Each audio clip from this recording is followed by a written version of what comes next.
안녕하세요. 오늘도 사연사롱을 찾아주셔서 감사합니다. 얼마 전 취업에 성공한 20대 초반 여성이에요. 저에게는 2년간 사귄 남친이 있어요. 남친과 저는 앤틱샵에서 만났어요. 사장과 아르바이트생으로요.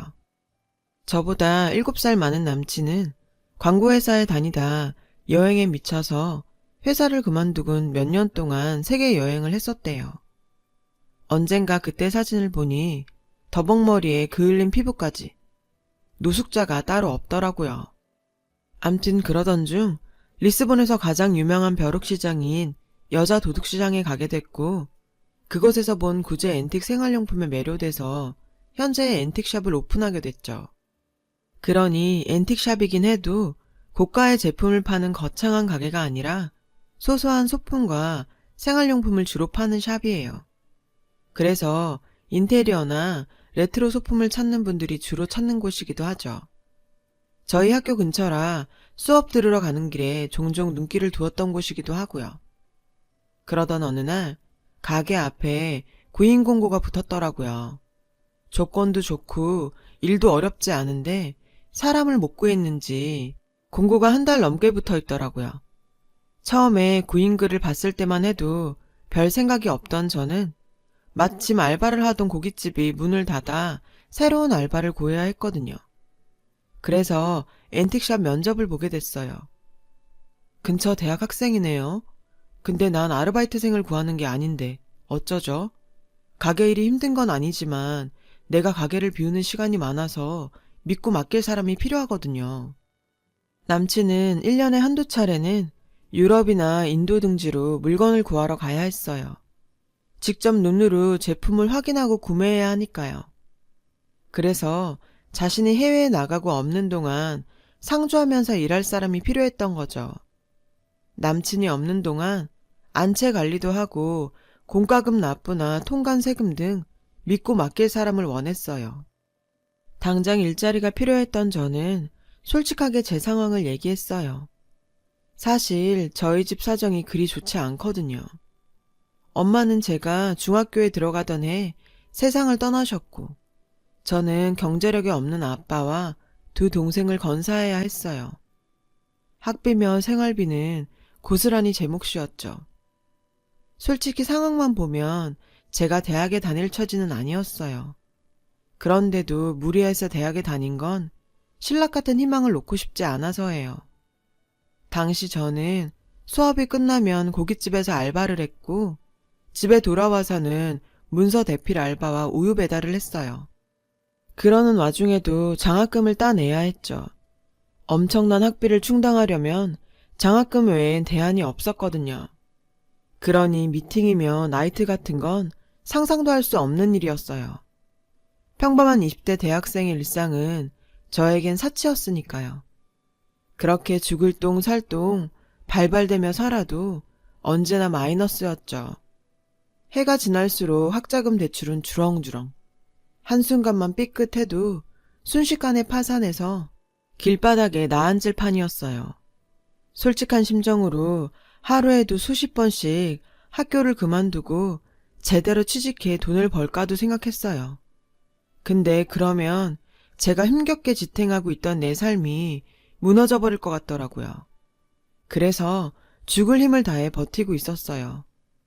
이런 제 이야기를 들은 남친은 일단 같이 일을 해보자고 하더군요. 수업 때문에 비는 시간은 사장인 자신이 메우던가 정 안 되면 파트 알바를 쓰자고요. 정말 고마웠어요. 일은 힘들지 않았어요. 구제물품이라 세척을 하거나 상황에 따라서는 수리를 하는 정도였죠. 그렇게 1차 작업이 끝나면 사진을 찍어 홈피에 제품을 등록하고 매장 안에 DP를 해요. 대량으로 인도 공장에서 들여오는 짜이컵이나 유리 제품, 스텐 조리도구는 지방에서 편집샵을 운영하는 손님들께 입고 문자를 보내기도 하고요. 게다가 남친은 일개 알바생인 저에게 물질적, 정신적으로 많은 도움을 주었어요. 모자란 학비도 내주고 집안 문제로 목돈이 필요할 땐 선뜻 큰 돈도 빌려주었죠. 제가 용기를 잃지 않도록 말이에요. 그러는 사이 우린 사장과 알바생에서 연인 사이로 발전했어요. 지금까지 제 주변엔 저한테 기대려는 사람들만 가득했었는데 이젠 저에게도 제가 기댈 사람이 생긴 거죠. 우린 제가 졸업을 하고 동생들이 경제활동을 하게 되면 결혼을 하자고 약속했어요. 그리고 드디어 그 시간이 되었죠. 아빠는 제가 결혼 얘기를 꺼내자 난감해 하셨어요. 당연하죠. 지금까지 제가 번 돈으로 먹고 살았으니까요. 제가 떠나면 살 길이 막막해질 테니까요. 고등학교를 졸업하고 취직해서 돈을 벌던 두 동생은 제 결혼에 찬성이었어요. 그동안 고생만 했는데 이제라도 제 행복을 찾아 단란한 가정 꾸리고 살라고요. 전 그렇게 동생들의 축하를 받으며 결혼을 결심할 수 있었죠. 문제는 남친 부모님 허락이었어요. 솔직히 제가 혼수도 변변히 해갈 형편도 아니었고 결혼 후에도 친정을 나몰라라 할 수 있는 상황이 아니었으니까요. 그래서 잔뜩 긴장한 채 남친 집을 찾았죠. 아버님은 온화한 분이셨어요. 제가 고학생 신분으로 대학을 졸업해서 번듯한 직장에 취직했다고 하자 기특해 하시며 몇 번이나 칭찬해 주셨죠. 그런데 예비 시어머니는 그 반대셨어요. 곳간에서 인심난다고 있는 집 애들이 주변에서 베풀 줄도 알고 성격도 좋더라. 없이 자란 애들은 티가 나도 나. 하필 지 가게에서 일하던 애를 데리고 와선. 예비 시어머니는 아버님 앞이라 평소보다는 말씀을 가려하셨지만 반대 의사만큼은 분명히 하셨어요. 예상했던 일이었죠, 어머님의 반대는. 그동안 남친 가게에서 일하면서 어머님은 자주 봐왔거든요. 솔직히 어머님이 절 안 좋아하신다는 건 진작부터 알고 있었어요. 처음부터 절 탐탁치 않아 하셨거든요. 며칠 뒤 어머님한테 연락이 왔어요. 남친 모르게 밖에서 만나자고요. 올 것이 왔구나 생각했죠. 하지만 피할 생각은 없었어요. 언제고 한 번은 넘어야 할 산이었으니까요. 내가 본로만 말할 테니까 잘 들어. 나 이 결혼 절대 못 시켜. 세상에 어지간 해야 내가 허락을 하지. 딸내미한테 들러붙어 등골 빼먹고 사는 아빠에 줄줄이 딸린 동생들. 넌 이런 걸 달고도 결혼 생각을 했니? 왜? 순진한 내 아들 꿰어서 그지 같은 네 팔자 덤탱이 씌우려고? 그래, 100번 양보해서 그딴 것들 다 이해한다 쳐. 근데 세상에 너 남편 잡아먹을 사주더라. 기가 얼마나 센지 너랑 엮이는 남자들은 죄다 황천길 행이야. 근데 그걸 알고도 내가 너한테 금쪽 같은 내 아들을 줄 수 있겠니? 어림도 없지. 내 눈에 흙이 들어가기 전엔 나 니들 결혼 절대 안 시켜. 그러니까 헛물 켜지 말고 당장 떨어져. 아우 살다 별 그지 같은 게 다 들러붙어선. 어머님은 온갖 독설을 퍼부으시곤 씩씩대며 카페를 나가셨어요. 전 잠시 멍하게 앉아 있었죠. 남편 잡아먹을 팔자? 요즘 같은 세상에 그런 이유로 결혼을 반대하다니. 웃기면서도 슬펐어요. 순간 이런 문제라면 이 결혼 못할지도 모르겠다는 생각이 들더군요. 그게 무슨 소리냐고요? 사실 어머님은 미신맹신자거든요. 남친이 물건 하러 해외에 나갈 때마다 어머님은 가게에 오셨어요. 그리곤 해괴한 짓들을 해댔죠. 가게 곳곳에 막걸리를 뿌리거나 생고기로 구멍을 틀어막고 심지어 닭피를 바닥에 뿌리기도 하셨어요. 가게 이곳저곳에 부적을 붙이는 건 일상 다반사였고요. 그걸로 성에 안 차시는지 박수무당까지 데려와 구판을 벌인 일도 있었고요. 물론 남친한텐 비밀로요. 그러니 시어머니한테 남편 잡아먹을 사주를 가진 며느린 하늘이 두 쪽 나도 절대 드릴 수 없는 사람인 거죠. 할 수 없이 남친한테 어머님을 만난 일을 얘기했어요. 뭐? 남편 잡아먹을 사주? 요즘 세상에 누가 그런 미신을 믿어. 아, 엄마 진짜 왜 그러냐.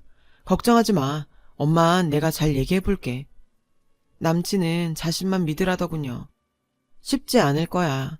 어머님한테 미신은 신앙보다 더 대단한 거니까. 실은 그동안 자기 없을 때 어머님이 가게에 오셔서 이런저런 비방을 하셨었거든. 심지어 박수무당까지 데리고 오셨고. 전 그동안 있었던 일들을 남친한테 전부 얘기했어요. 얘기를 다 들은 남친은 기함했죠. 그런 일이 있었으면 진작 얘기를 하지. 무당까지 끌고 와서 구판버리는 걸 보고만 있었어? 남친은 불같이 화를 내며 집으로 갔어요. 그날 남친은 어머님과 크게 싸우고는 자정 무렵이 돼서야 가게로 돌아왔죠. 그리곤 가게에서 기다리고 있던 제게 다 잘 됐으니까 걱정 말라더군요. 전 그렇게 잘 해결된 줄 알았어요. 그런데 얼마 뒤 어머님이 회사로 절 찾아오셨더라고요. 그리고 막무가내로 로비로 내려오라고 하셨죠. 신입이라 교육을 받고 있던 저는 자리를 비울 처지가 아니었어요. 그래서 죄송하지만 돌아가시라고 나중에 찾아뵙겠다고 정중히 말씀드렸죠. 근데 한 몇십 분 지났을까요? 제 교육을 맡고 계신 담당자분이 당장 로비로 내려가 보라고 하시더라고요. 어떤 여자분이 난동을 부리고 있다고요. 순간 눈앞이 캄캄했어요. 해괴한 짓거리도 서슴지 않는 분이라 이번엔 또 어떤 일을 벌일지 걱정이 한가득이었죠. 로비까지 가는 내내 어찌나 다리가 후들거리던지. 맙소사, 로비에 도착해보니 바닥엔 시뻘건 피가 낭자했어요. 어머님 짓이었죠. 바닥에 피를 뿌리곤 그 위에 팥을 뿌리고 있더군요. 보안과 직원들은 어머님을 붙잡아 밖으로 끌어내고 있었어요. 어머님은 안 나가려 버티며 고래고래 소리를 지르고 있었고요. 나와서 내 아들한테 찰싹 들러붙어서 피 빨아먹고 사는 거머리 같은 년아. 나와! 악을 쓰는 어머님을 보자 쥐구멍에라도 숨고 싶은 심정이었어요. 앞으로 회사 생활을 어떻게 해야 하나 걱정도 되고 이런 일이 계속 벌어질 거라 생각하니 아찔했어요. 절 보자 어머님은 먹잇감을 포착한 하이에나처럼 달려들어 제 머리채를 잡았어요. 너 잘 만났다. 가진 거라고 몸뚱이 하나뿐인 주제. 감히 내 아들을 넘봐? 사주도 더럽게 타고난 년이 내 아들까지 잡아먹으려고? 당장 떨어져라 이년아. 내 아들한테서 떨어져. 다행히 보안과 직원들이 달려들어 어머님을 제게서 떼어냈지만 전 이미 만신창이가 된 후였죠. 너무 창피하고 무섭고 억울해서 참다 못해 남친한테 전화를 걸었어요. 자기야, 당장 와줘. 당신 어머니가 우리 회사에서 난동을 부리고 계신다고. 잠시 뒤 남친이 달려왔어요. 그 사이 많이 진정된 어머님을 남친을 보자 자리를 박차고 도망을 치셨죠. 청소하시는 이모님들만 남아 어머님이 바닥에 뿌리신 피를 힘겹게 닦아내고 있었고요. 자기야, 이거 보여? 어머님이 뿌리신 닭피야. 조금 전까지도 내 머리채 잡고 남편 잡아먹으려니라고 욕을 퍼붓고 계셨다고. 나 이렇게는 못 살아. 아무리 자기를 사랑한다지만 이렇게는 못 산다고. 저는 주저앉아 엉엉 울었어요. 남친은 말을 잇지 못하더군요. 자기 엄마가 저지른 몰상식한 짓거리에 자기가 할 말을 잃은 거죠. 몰랐겠죠. 자신의 엄마가 어떤 사람인지를.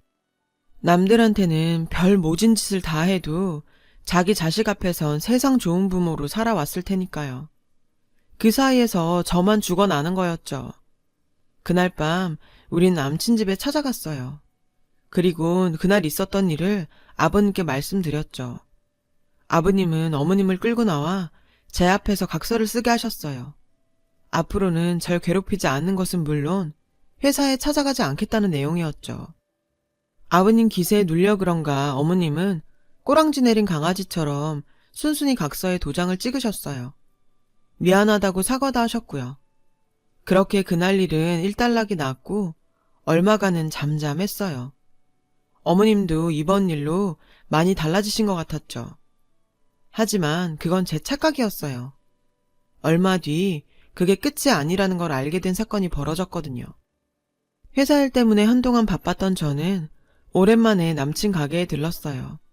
놀래켜줄 생각에 연락 없이 갔더니 마침 남친은 가게에 없더라고요. 처음 보는 여자 혼자 가게를 지키고 있었죠. 새로운 직원인가 싶어 사장님은 어디 갔냐고 물었어요. 그러자 여자는 되려 누구냐고 묻더군요. 약혼자라고 했더니 글쎄 피식 웃는 거 있죠. 그러더니 자기는 어머님 소개로 남친과 소개팅을 하러 왔다는 거예요. 마침 그때 안채에서 어머님이 나왔어요. 절 보자 회심의 미소를 지으면서요. 그 모습이 아무래도 의심스러웠죠. 어머님, 이게 무슨 소리예요? 소개팅이라뇨? 무슨 소리긴? 내가 말하지 않았니? 너랑은 절대 결혼 못 시킨다고. 그러니까 헛꿈 꾸지 말고 꺼져. 기가 막혔어요. 그런데 어머님이랑 마주보며 킬킬거리는 여자의 얼굴이 낯설지 않은 거예요. 이목구비랑 웃는 모습이 딱 어머님이었죠. 근데 두 분 많이 닮으셨네요. 꼭 모녀처럼. 제 말에 어머님은 사색이 되어선 여자를 데리고 밖으로 나갔어요. 그리곤 서둘러 돌려보내더라고요. 이상했어요. 제 말에 놀라는 것도 그렇고 평소 같으면 눈에 쌍심지를 켜고 따졌을 어머님이 순순히 여자를 데리고 밖으로 나간 것도요. 아무래도 어머님이 계략을 꾸미는 것 같았죠. 그래서 주말마다 어머님을 미행했어요. 미신에 빠져 사는 어머님답게 매주 무당집을 찾으시더군요. 그런데 전 거기서 보지 말아야 할 것들을 보고야 말았어요. 겁이 났죠. 제가 알게 된 사실을 남친한테 알리면 엄청난 후폭풍이 밀려올 테니까요. 그렇다고 모른 척할 수도 없었어요. 그래서 남친과 예비시댁을 찾았죠. 아버님 앞에서 모든 일을 밝히려고요. 그렇게 절 못 잡아먹어서 안달이던 어머님은 아버님 앞이라 나긋나긋하게 절 대하시더군요. 게다가 제가 온다고 한 상 가득 차려놓으셨고요. 밥부터 먹자는 아버님 말씀에 전 먼저 제 얘기를 들어주십사 부탁했어요. 그리곤 그동안 어머님을 미행하면서 찍어두었던 사진들을 아버님께 드렸죠. 솔직히 고민 많이 했어요. 그래도 알 건 아셔야 할 것 같아서요. 사진에는 어머님이 무당집을 드나드는 모습과 박수무당과 장을 보고 모텔로 들어가는 모습이 찍혀 있었죠. 사진을 보자 얼굴이 벌개진 아버님은 그 사진을 냅다 어머님 얼굴에 집어 던지셨어요. 아버님은 죽일 듯 노려보며 소리치셨죠. 이 여편네야, 이게 무슨 짓이야? 그제야 사진을 본 어머님은 사색이 됐어요. 허겁지겁 바닥에 흩어진 사진을 주우며 오해라며 용한 무당이라 자주 찾긴 했지만 당신이 생각하는 그런 사이는 절대 아니라고 부인했죠. 이 영악한 년이 내가 지들 결혼 반대한다고 날 모략하는 거예요. 여보, 내 말 좀 믿어줘요. 30년 넘게 한 입을 덮고 산 사람이 날 그렇게 몰라요? 당신 돈 번다고 7년이나 사우디 나가 있을 때 나 혼자 애 키우고 살면서도 힘든 내색 한 번 안 했어요. 그런데 날 어떻게 박수무덩이랑 엮어? 그래서 정말. 어머님은 눈물까지 흘려가며 연극을 하더라고요. 그 눈물에 아버님이 살짝 흔들리는 것 같았어요. 그러자 어머님은 이때다 싶었는지 절 공격하시더라고요. 너 이러는 거 아니다. 아무리 내가 널 반대했기로서니 어떻게 사람을 이렇게 모함할 수가 있니? 네가 나 미워하는 건 안다만 멀쩡한 남의 가장 파탄내는 건 나쁜 짓이야 얘. 여자 하나 잘못 들어오면 집안이 망한다더니 그 말 틀린 거 하나 없다니까. 아휴 내 팔자야. 어떻게 저런 게 우리 집에 들어와선. 어머님 모함이라뇨. 어머님이야말로 저한테 왜 이러세요? 왜 절 나쁜 사람을 만드시냐고요. 여자가 잘못 들어오면 집이 망한다고요? 외람되지만 그 말은 제가 들을 말은 아닌 것 같네요. 이유는 어머님이 더 잘하실 거라고 생각해요. 그리고 왜 어머님 쇼 그만하세요. 다른 사람들은 몰라도 전 안 속아요. 이게 어디서 바락바락 대들어? 네가 이러고도 내 며느리로 살 수 있을 것 같아? 지 분수도 모르고 까불고 있어? 어머님은 목에 핏대를 세우곤 죽일 듯 절 노려보며 말했어요. 어찌나 기세 등등하시던지 누가 보면 오히려 제가 죄 지은 사람인 줄 알겠더라니까요. 그렇다고 이렇게 밀릴 순 없었어요. 그동안 당한 게 너무 억울했으니까요. 저요, 어머님 며느리 안 하면 그만이에요. 솔직히 조용히 헤어질까도 생각했어요. 저만 입 다물고 사라지면 될 일이었다면 그랬을 거예요. 근데요, 제가 그런다고 어머님이 악행이 끝이 날까요? 모르긴 해도 어머님은 상현 씨가 데려오는 며느리감이 성에 안 차면 언제고 저한테 했던 것처럼 괴롭힐 뿐이에요. 그래서 안 되겠더라고요. 어머님 때문에 상처받는 건 결국 어머님 아들 상현 씨일 테니까요. 전 제가 사랑하는 남자가 더 이상 고통받는 건 볼 수 없어요. 모함이라고 하시니 이번에야말로 더 확실한 증거를 보여드려야겠네요. 더 이상 어머님이 아버님과 상현 씨를 기망하지 못하게요. 그리고 이거 한 가지만 알아두세요. 여자가 잘못 들어와서 집안이 망하는 게 아니에요. 잘못을 저지른 사람 때문에 집이 망하는 거지. 어머님처럼요. 나머지 일은 가족들끼리 해결하시는 게 좋겠네요. 상현 씨, 상황 정리되면 연락해. 저는 아버님께 녹음기를 전해드리고는 그 집을 나왔어요. 제가 집을 나오고 얼마 안 돼 상을 뒤엎는 소리가 밖에까지 들리더군요. 어머님 비명소리도요. 얼마 뒤 남친한테 연락이 왔어요. 아버님은 어머님과 이혼 소송 중이시고 박수한테는 위자료를 청구하셨대요. 그날 아버님께 드린 녹음기에는 어머님과 박수무당의 대화가 들어있었거든요. 둘 사이는 오래된 내연관계로 그동안 어머님은 아버님 몰래 두 집 살림을 해오셨더라고요. 둘 사이엔 자식도 있는데 그게 바로 전에 남친 가게에서 본 소개팅녀였죠.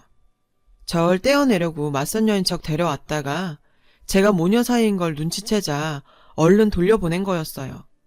아무리 그래도 이부 동생을 오빠 맞선녀로 데려오다니 정말 엽기적이지 않나요? 아버님이 한국을 떠나 계셨던 7년 동안 어머님은 남친을 친정집에 맡겨두고 박수와 동거하며 애까지 뵀던 거예요. 솔직히 엄청난 일이기에 덮어둘까도 생각했었어요. 한 집안을 풍비박산 내는 일이니까요. 하지만 남친은 제 인생에서 처음으로 버팀목이 되어준 사람이었기에 은혜를 갚고 싶었거든요. 이번 일로 남친과 이별을 한다 해도요. 아무리 좋은 뜻에서 벌린 일이라고는 하지만 자기 부모님의 치부를 들춘 여자를 전처럼 사랑할 수 있겠어요? 솔직히 저라도 그건 힘들 것 같아요. 제 예상대로 남친은 잠시 시간을 갖자더군요. 저도 그러자고 했어요. 아마 우린 이렇게 이별을 하게 되겠죠. 그렇다고 해도 전 후회는 없어요. 언젠가 남친도 제 마음을 알아줄 거라 믿으니까요. 이래저래 복잡한 제 마음 들어주셔서 감사합니다. 들어주신 분들 행복하시고 항상 건강하시길 바래요. 여러분, 사연 댓글에 응원과 현명한 조언 부탁드려요. 좋아요와 구독은 저에게 큰 힘이 됩니다. 오늘도 좋은 일 가득하세요.